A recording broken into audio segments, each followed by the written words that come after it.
നമസ്കാരം. Car info ചാനലിലെ മറ്റൊരു വീഡിയോയിലേക്ക് വീണ്ടും സ്വാഗതം. ഇന്ന് പുറത്തു വന്നിട്ടുള്ള വാർത്തയാണ്.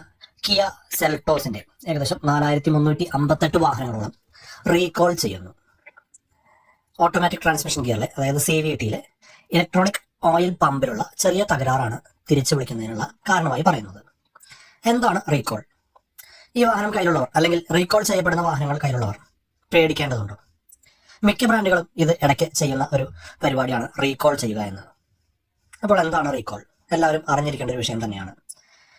കമ്പനി ഒട്ടുമിക്ക പരിശോധനകളും കഴിഞ്ഞതിന് ശേഷമാണ് ഒരു വാഹനം റോഡിൽ ഇറക്കുന്നത് അല്ലെങ്കിൽ വിറ്റഴിക്കുന്നത്.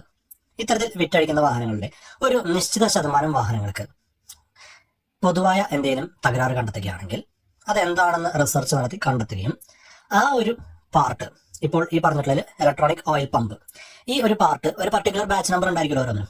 ആ ബാച്ച് നമ്പറിൽ ഏതൊക്കെ വാഹനങ്ങൾക്കാണ് കൊടുത്തിട്ടുള്ളത് അത് മുഴുവൻ തിരികെ വിളിച്ച് ആ പാർട്ട് സൗജന്യമായി മാറി കൊടുക്കുകയാണ് ചെയ്യുക.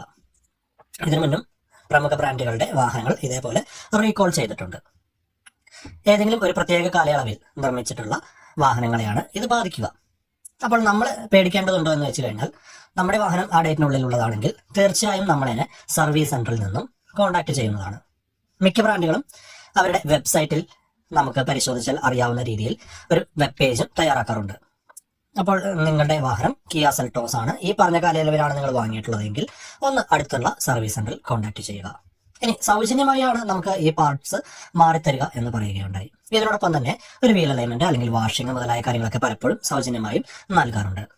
എന്നാൽ റീകോളിന് വേണ്ടി വാഹനവുമായി സർവീസ് സെന്ററിലേക്ക് പോകുന്ന ഇന്ധനച്ചെലവ് അല്ലെങ്കിൽ നമ്മൾ നേരിട്ട് പോകുന്ന സമയത്തുണ്ടാകുന്ന നമുക്കുണ്ടാകുന്ന ബുദ്ധിമുട്ട് എന്നിവയ്ക്ക് കോമ്പൻസേഷൻ ലഭിക്കില്ല എന്നും അറിഞ്ഞിരിക്കുക.